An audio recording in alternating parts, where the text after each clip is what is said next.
voilà, mais c'est vrai que j'aurais aimé être avec eux, j'aurais aimé être ou Alex là, qui a pris la tête, qui m'a envoyé un message super sympa ce matin. Mais voilà, tout ça c'est du passé. Voilà, le message d'Alex, Armel, Fabrice aussi m'a envoyé un message, et puis tous les gens de la Terre, tous les salariés de chez Charal, mon équipe, je ne sais même pas, mais et puis tout le public, c'est assez incroyable. Incroyable. Il faut essayer d'effacer un peu l'émotion, effectivement, il faut être cartésien. On se donne 24 heures pour checker le bateau, checker les avaries principales, les avaries de safran notamment, et puis les avaries de barre d'écoute. Forcément, il y avait dans le choc, il y a eu plein de petits dommages collatéraux, donc il faut checker le bateau en entier.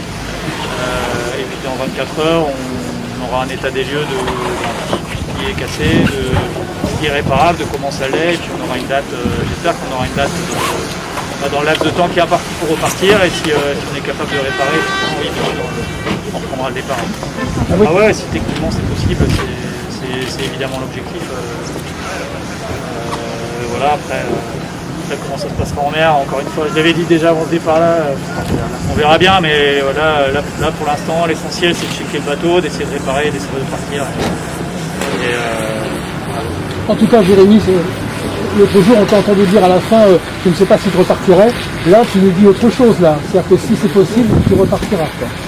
Oh ouais, je pense que je n'ai pas forcément dit autre chose, on repartira si le bateau est réparable, je suis toujours dans on est toujours dans cette problématique technique, hein, donc c'est le problème de notre sport et du sport mécanique. Le marin tout seul avec ses 10 doigts, il ne fait pas grand chose. Donc là, on attend le check complet du bateau. Moi, je suis convaincu qu'on va réussir sur ce que je vois, réussir à réparer. Maintenant,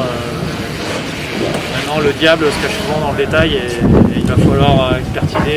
Les experts sont là, le chantier est là, les archis sont là. On va vite savoir ce que quoi il en ressort, et puis dans 24 heures on prendra la décision. Ouais, j'ai envie de repartir, le problème n'est pas là, c'est sûr que puis là tous les gens que j'ai croisés, on répare, on repart. Oui, dans ma tête j'essaie d'être dans cet état d'esprit. En tout cas, si tu repars, est-ce que tu as déjà réfléchi à un nouvel objectif, battre le record justement du tour du monde?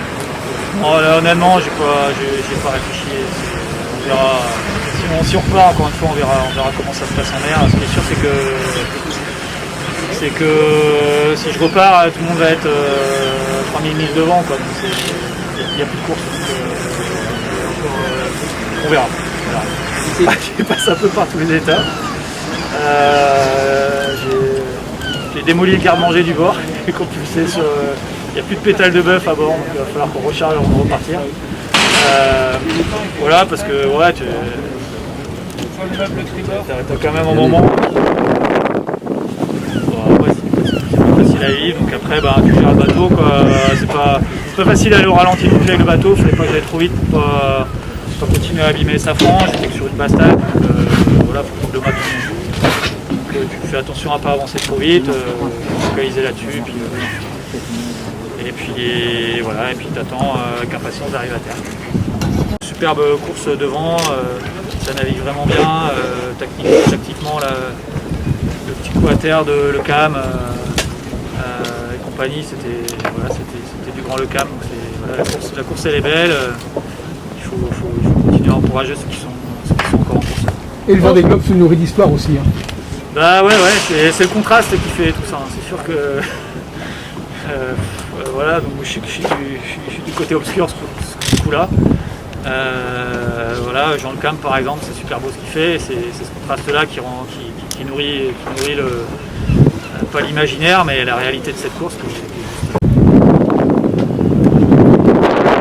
Ça commençait à demi-relevé, comme j'avais des outils derrière, mais il ne s'est pas relevé jusqu'au bout. Le bateau est parti en toupie, ça a abîmé la fuite de safran. Enfin voilà, c'est pas ça t'arrive. Et voilà, et puis en fait là, après voilà, c'est moi qui prends la décision, hein. C'est sûr que j'aurais peut-être dû décider tout de suite de faire demi-tour et de pas aller franchir le fond.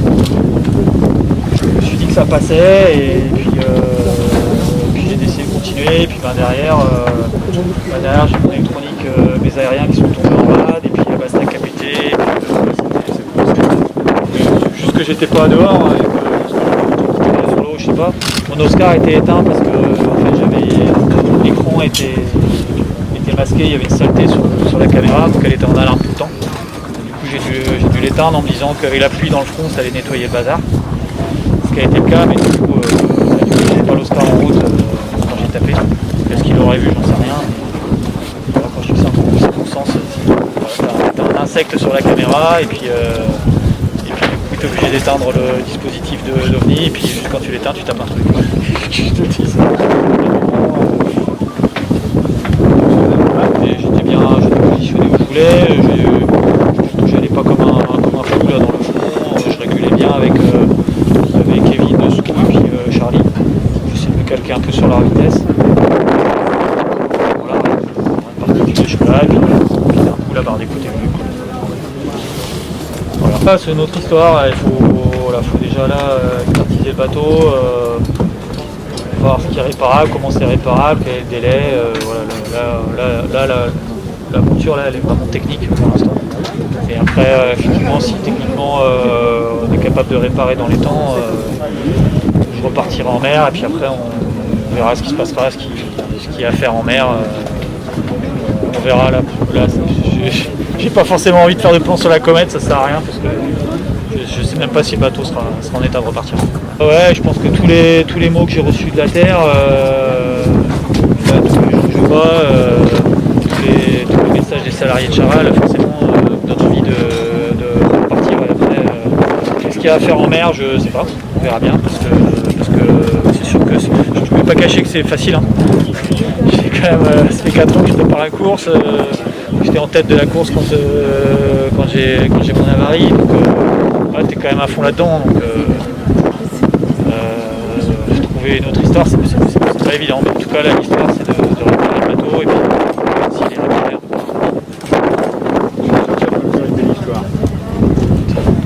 J'espère, on verra.